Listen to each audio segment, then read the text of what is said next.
ঈদের দিন তার ঘরে খাবার নাই। আয়েশা রাদিয়াল্লাহু আনহা বলছেন যে, ইয়া রাসূলুল্লাহ, কিছু দিয়ে যান, আমরা ঈদের রান্না বান্না করব। নবীজি কিছু দিতে পারলেন না। সুবহানাল্লাহ, সাল্লাল্লাহু আলাইহি ওয়াসাল্লাম। তিনি চলে গেলেন ঈদের নামাজ পড়াতে। ঈদের নামাজ পড়িয়ে বাসায় এসে দেখলেন রান্না বান্না হচ্ছে, মাশাআল্লাহ, সবার ঘরে রান্না হচ্ছে। তো তিনি জিজ্ঞাসা করলেন, খাবার করতে আসলো?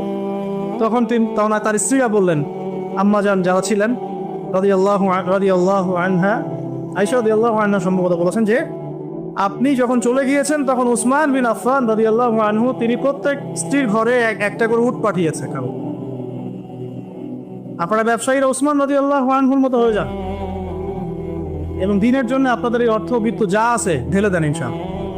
যে ব্যক্তি দুনিয়া গোছাবে, আল্লাহ পাক তার পরকাল গোছাবেন। যে ব্যক্তি পরকাল গোছাবে, আল্লাহ তার দুনিয়া গুছিয়ে দিবেন ইনশাআল্লাহ। আর আল্লাহ নবী সাল্লাল্লাহু আলাইহি ওয়াসাল্লাম এরপর কি করেছেন জানেন? হাত তুলে দোয়া করেছেন। দোয়াটা আমি মুখস্থ করে রেখেছি, কারণ আমার ছেলের নাম উসমান। ওকে দেখলে আদর করতে হবে, দোয়াটা যেন করা যায়। আল্লাহুম্মা সাহহিল হিসাবা আলাল উসমান, আল্লাহুম্মা সাহহিল হিসাবা আলাল উসমান।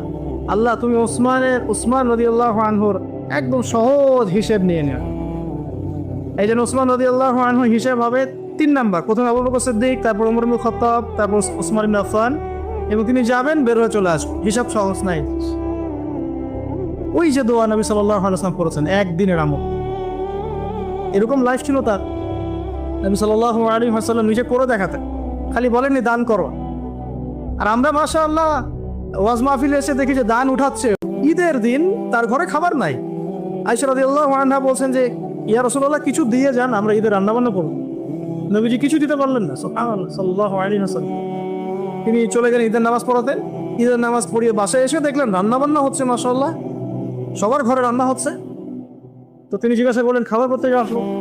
তখন তার স্ত্রীরা বললেন, আম্মা জান যারা ছিলেন রাদিয়াল্লাহু আনহা, আয়েশা রাদিয়াল্লাহু আনহা সম্ভবত বলেছেন যে, আপনি যখন চলে গিয়েছেন তখন উসমান বিন আফফান রাদিয়াল্লাহু আনহু তিনি প্রত্যেক স্ত্রীর ঘরে একটা করে উট পাঠিয়েছে খাবার।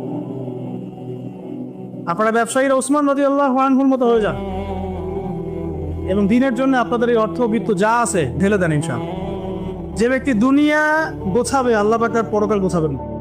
যে ব্যক্তি পরকাল গোছাবে, আল্লাহ তার দুনিয়া গুছিয়ে দিবেন ইনশাআল্লাহ। আর আল্লাহ নবী সাল্লাল্লাহু আলাইহি ওয়াসাল্লাম এরপর কি করেছেন জানেন? হাত তুলে দোয়া করেছেন। দোয়াটা আমি মুখস্থ করে রেখেছি, কারণ আমার ছেলের নাম উসমান। ওকে দেখলে আদর করতে হবে, দোয়াটা যেন করা যায়। আল্লাহুম্মা সাহহিল হিসাবা আলাল উসমান, আল্লাহুম্মা সাহহিল হিসাবা আলাল উসমান।